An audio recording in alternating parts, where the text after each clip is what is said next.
हमारा ब्रह्मांड ये कितना बड़ा है, कितना रहस्यमयी है, कोई नहीं जानता।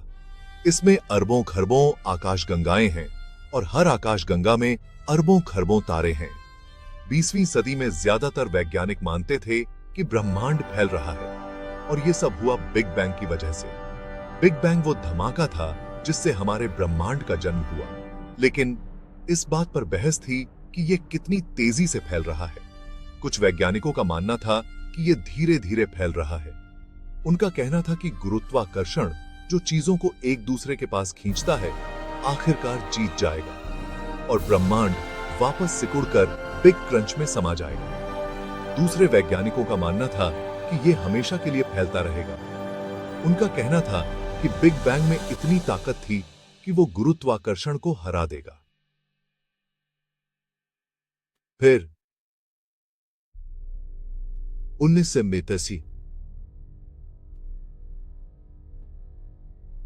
90 के दशक में दो वैज्ञानिक टीमों ने एक बहुत बड़ी खोज की।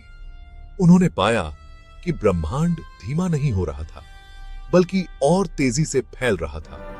इस खोज ने वैज्ञानिकों को हिलाकर रख दिया। उन्हें ब्रह्मांड के बारे में अपनी पूरी सोच बदलनी पड़ी।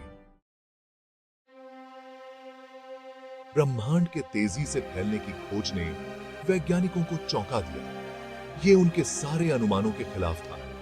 वैज्ञानिक हमेशा से मानते थे कि गुरुत्वाकर्षण ही सबसे ताकतवर बल है। उन्हें लगता था कि यही ब्रह्मांड को धीमा कर देगा। इस तेजी को समझने के लिए वैज्ञानिकों ने डार्क एनर्जी का विचार दिया। ये एक रहस्यमयी शक्ति है जो गुरुत्वाकर्षण के खिलाफ काम करती है। ये ब्रह्मांड को और तेजी से फैला रही है। डार्क एनर्जी के होने के कई सबूत हैं। ये हमें सुपरनोवा की चमक, कॉस्मिक माइक्रोवेव बैकग्राउंड रेडिएशन और आकाशगंगाओं के फैलाव से मिलते हैं। डार्क एनर्जी का सबसे बड़ा सबूत हमें टाइप IA सुपरनोवा से मिलता है। ये बहुत ही चमकीले तारे होते हैं जो फटते हैं तो बहुत तेज रोशनी देते हैं। टाइप IA सुपरनोवा वैज्ञानिकों के लिए बहुत जरूरी है क्योंकि उनकी चमक हमेशा एक जैसी होती है। इसका मतलब है कि अगर हम जानते हैं कि पृथ्वी से कोई टाइप IA सुपरनोवा कितना चमकीला दिखता है, तो हम बता सकते हैं कि वो हमसे कितना दूर है। 1990 के दशक में दो वैज्ञानिक टीमों ने टाइप IA सुपरनोवा का उपयोग करके ब्रह्मांड के फैलाव को मापा। उन्हें उम्मीद थी कि ब्रह्मांड धीमा हो रहा होगा, लेकिन उन्हें उल्टा ही देखने को मिला। दूर के सुपरनोवा जितने चमकीले होने चाहिए थे, उससे कहीं ज्यादा धुंधले थे। इसका मतलब था कि वो असल में हमसे और भी ज्यादा दूर थे। ब्रह्मांड तेजी से फैल रहा था।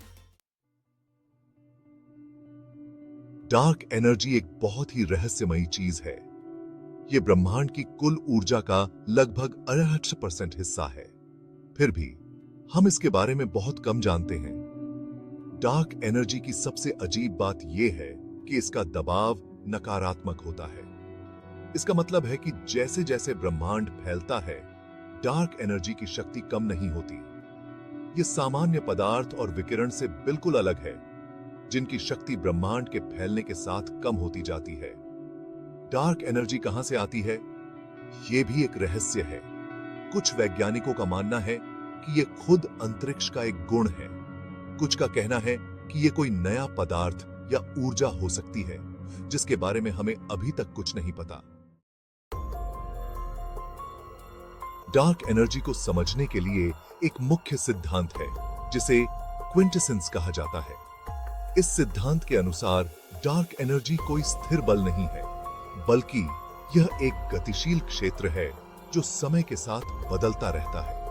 क्विंटेसेंस मॉडल बताते हैं कि ब्रह्मांड के इतिहास में डार्क एनर्जी का घनत्व अलग अलग रहा होगा। यही बदलाव शायद ब्रह्मांड के तेजी से फैलाव का कारण हो सकता है। क्विंटेसेंस मॉडल इसलिए भी दिलचस्प है क्योंकि वे डार्क एनर्जी को एक साधारण स्थिर मान से ज्यादा बेहतर तरीके से समझाते हैं। हालांकि ये नई जटिलताएं भी पैदा करते हैं। हमें अभी भी नहीं पता कि क्विंटेसेंस क्षेत्र इस तरह का व्यवहार क्यों करता है। डार्क एनर्जी को समझने का एक और तरीका है गुरुत्वाकर्षण के हमारे सिद्धांतों को बदलना। आइंस्टीन का सापेक्षता का सामान्य सिद्धांत बड़े पैमाने पर गुरुत्वाकर्षण के व्यवहार को समझाने में बहुत सफल रहा है। हालांकि यह संभव है कि बहुत बड़ी दूरी पर या कुछ खास परिस्थितियों में इसे बदलने की जरूरत हो। बदले हुए गुरुत्वाकर्षण सिद्धांत बताते हैं कि ब्रह्मांडीय पैमाने पर गुरुत्वाकर्षण हमारे सौर मंडल की तुलना में अलग तरह से व्यवहार करता है। व्यवहार में यह अंतर शायद डार्क एनर्जी के बिना भी ब्रह्मांड के तेजी से फैलाव को समझा सकता है। बदले हुए गुरुत्वाकर्षण सिद्धांत अभी पूरी तरह से सिद्ध नहीं हुए हैं। इनके लिए भौतिकी की हमारी मौलिक समझ में बड़े बदलाव की जरूरत है। हालांकि वे एक दिलचस्प संभावना पेश करते हैं। हो सकता है कि डार्क एनर्जी कोई नई चीज ही ना हो सकता है कि यह सिर्फ इस बात का संकेत हो कि हमें गुरुत्वाकर्षण के बारे में फिर से सोचने की जरूरत है। डार्क एनर्जी का रहस्य आधुनिक ब्रह्मांड विज्ञान के सामने सबसे बड़ी चुनौतियों में से एक है। इसके रहस्यों को उजागर करने के लिए वैज्ञानिक कई दिशाओं में शोध कर रहे हैं। एक आशाजनक तरीका है डार्क एनर्जी के गुणों का अधिक विस्तार से अध्ययन करना। इसके समीकरण के ज़ूस्टैन, इसके समूह बनाने के गुणों और समय के साथ इसके विकास को मापकर हम संभावनाओं को कम करने और सबसे आशाजनक सिद्धांतों की पहचान करने की उम्मीद कर सकते हैं। एक और तरीका है नए कणों या क्षेत्रों की खोज करना जो डार्क एनर्जी के लिए जिम्मेदार हो सकते हैं। इसमें लार्ज हैड्रॉन कोलाइडर जैसे कण त्वरक में प्रयोग या बहुत अधिक ऊर्जा पर ब्रह्मांड का अवलोकन शामिल हो सकता है। डार्क एनर्जी की खोज ने ब्रह्मांड के बारे में हमारी समझ को बदलकर रख दिया है। इसने हमें दिखाया है कि ब्रह्मांड जितना हमने सोचा था उससे कहीं ज्यादा अजीब और जटिल है। ब्रह्मांड का अंतिम भाग्य अधर में लटका हुआ है। अगर डार्क एनर्जी इसी तरह ब्रह्मांड के विस्तार को नियंत्रित करती रही तो ब्रह्मांड हमेशा के लिए फैलता रहेगा। आखिरकार आकाशगंगाएं एक दूसरे से इतनी दूर हो जाएंगी कि वे एक दूसरे को देख भी नहीं पाएंगी। ब्रह्मांड एक ठंडी, अंधेरी और सूनी जगह बन जाएगा। हालांकि अगर समय के साथ डार्क एनर्जी की प्रकृति बदलती है तो ब्रह्मांड का भाग्य बहुत अलग हो सकता है। यह संभव है कि विस्तार धीमा हो जाए या उल्टा भी हो जाए, जिससे एक बिग क्रंच हो सकता है। डार्क एनर्जी को समझने की खोज अज्ञात में एक यात्रा है। यह हमारे ब्रह्मांड के बारे में कुछ सबसे बुनियादी सवालों के जवाब की तलाश है। अंतरिक्ष और समय की प्रकृति क्या है? ब्रह्मांड का अंतिम भाग्य क्या है?